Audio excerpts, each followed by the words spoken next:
ওঙ্কার বাংলার সঙ্গে রয়েছে আমি শিল্পা। চোখ রাখবো জেলার সারাদিনের খবরের দিকে। দক্ষিণ চব্বিশ পরগনার চম্পাহাটিতে ফের বাজি কারখানায় বিস্ফোরণের ঘটনায় চাঞ্চল্য ছড়ালো। স্থানীয় বাসিন্দাদের অভিযোগ, সরকারি লাইসেন্স প্রাপ্ত ওই কারখানায় বাজি তৈরির মশলায় ত্রুটির কারণেই এই দুর্ঘটনা। বিস্ফোরণে অন্তত 4 জন গুরুতর আহত হয়েছে বলে জানা গিয়েছে। তাদের সকলকেই চিকিৎসার জন্য কলকাতায় পাঠানো হয়েছে। আহতদের মধ্যে 2 জনের অবস্থা আশঙ্কাজনক বলে হাসপাতাল সূত্রে খবর। শনিবার দুপুরে দক্ষিণ চব্বিশ পরগনা চম্পাহাটি হারালে বাজি কারখানায় বেশ কয়েকজন শ্রমিক কাজ করছিল। সেই সময় হঠাৎই বিস্ফোরণ ঘটে। বিস্ফোরণের শব্দ শুনে স্থানীয়রা ছুটে এসে ঘটনাস্থলে।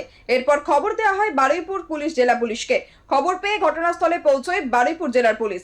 আহতদের চিকিৎসার জন্য নিয়ে যাওয়া হয় বারুইপুর সুপার স্পেশালিটি হাসপাতালে। ঘটনাস্থলে দমকলের একটি ইঞ্জিন আগুন নিয়ন্ত্রণে আনে। কিভাবে বিস্ফোরণ ঘটেছে তা খতিয়ে দেখছে পুলিশ এবং দমকলের আধিকারিকেরা।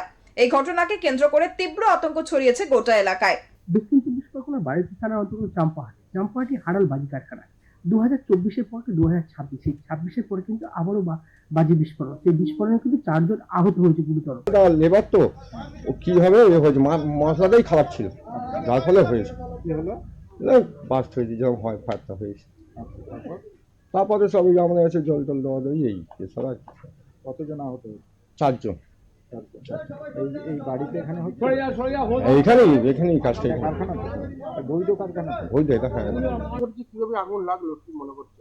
আমরা তো প্রত্যক্ষদর্শী নই, আমরা তো স্পটে ছিলাম না। আমরা একটা আওয়াজ পাই, আওয়াজ পেয়ে খোঁজাখুঁজি করি কোথায় কি ঘটেছে, তারপর জানতে পারি এখানে ঘটেছে। জানতে পারার পরে আমরা এখানে আসি, এসে দেখি এখানে এই ঘটনাটা ঘটেছে। আর কারখানা ছিল এটা কি জানতে? এটা তারামা কারখানা বলেই আমরা সবাই জানি। এখানে অন্যরাও কাজ করে, সেইভাবেই কাজ হচ্ছিল। চম্পাহাটির হারালে বাজি কারখানায় বিস্ফোরণের ঘটনায় প্রতিক্রিয়া দিয়েছেন বাম নেতা সুজন চক্রবর্তীও। কি করছে সরকার? মানুষের জীবন নিয়ে ছিনিমিনি খেলছে, মানুষের জীবিকা নিয়ে ছিনিমিনি খেলছে। গরিব লোক নানান ভাবে কষ্ট করে বাজি শিল্প তার সুরক্ষা এবং বিজ্ঞানসম্মত পদ্ধতিতে তাকে করা যায়, তার ব্যবস্থা সত্ত্বেও, জমি টমি থাকা সত্ত্বেও সরকার শুধু তোলাবাজিতে গেছে, আর কিছুতে নেই। অবিলম্বে দ্রুত কয়েক বছর পিছিয়ে গেছে, অপরাধ স্বীকার করে সরকার তার ব্যবস্থাগুলো করুক। এটা হচ্ছে না, হতে পারে না। মানুষের জীবন নিয়ে ছিনিমিনি খেলা হচ্ছে, খুবই দুর্ভাগ্য। আমি আশা করি অন্তত মানুষগুলো সুস্থ থাকুক। আর কি বলবো, অপদার্থ সরকার। সেই বিস্ফোরণে কিন্তু 4 জন আহত হয়েছে গুরুতর। সেই বিস্ফোরণের ঘটনাস্থল থেকে আমরা দাঁড়িয়ে আছি, ঘটনাস্থল থেকে দেখাতে বলবো।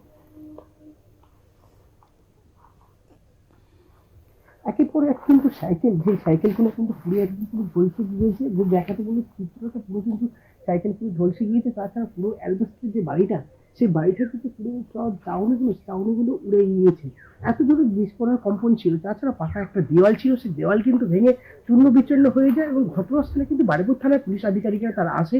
সকাল থেকে কিন্তু তার তদন্ত হয়েছে। বিশেষ আধিকারী ভবানী ভবন থেকে তাদের টিমও একটা আসে, সেখান থেকে তল্লাশি শুরু করে দিয়েছে। এখন কিন্তু দেখার বিষয় যে গুরুতর আহত ব্যক্তিরা তারা কেমন আছে এবং চিকিৎসা ছিল। 2024-এর পর 2026, সেই 26-এ কিন্তু সেই আবার বড়সড় বিস্ফোরণ সে কেঁপে উঠল বারুইপুর থানার চম্পাহাটি। সেটাই কিন্তু দেখার বিষয়। দক্ষিণ চব্বিশ পরগনা থেকে বাবলু পারুইকের রিপোর্ট, ওঙ্কার।